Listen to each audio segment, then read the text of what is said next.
for you to feel having imposter syndrome, I'm like, Jesus Christ, we all have imposter syndrome, you know. But I think the only people who don't are the real shitbags. The ones are there who'll be going, I'm a badass, and you know, I did similar to what he did, and I was that, and it's like, and you regurgitating some well-told story that isn't true. I mean, we all got. I think my story follows a well-trodden story, but a well-trodden path. Sorry, but it's like they're the people who haven't got imposter syndrome because they're frauds. I think the true heroes, true like super high achievers. I'm not saying I am, but the ones who do like people like even Olympic medalists or whatever, and the highest, the best, they've probably got imposter syndrome because it's the biggest driver. Yeah. Of trying to chase the thing that's never coming. Yeah. It's chasing the approval that you're never going to get, and that approval is from yourself.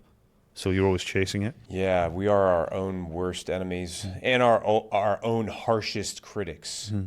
I am my own harshest critic on a regular basis. Every day when I say Hail Marys all day, but I pray in the morning, I pray at night, and one of the things, this is kind of what I've said, is I always say, you know, please protect me from all evil, and protect me from myself. I think it's like, because they're the two strongest enemies I have, evil and myself.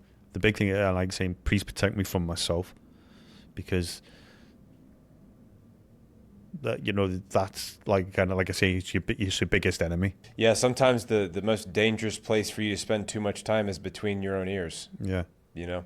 Especially if you got too much time on your hands, or you're sitting around thinking all the time, or you spend too much time, you know, thinking about things that you have regrets about, or thinking about things you wish you had done better, or things like that, you know. I always feel like I fall short of what I'm aiming to get to.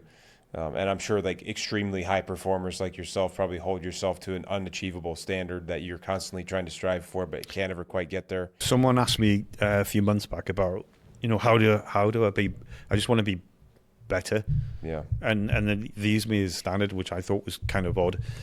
But you know what do I do? And this is what it kind of changed or evolved over the last few months.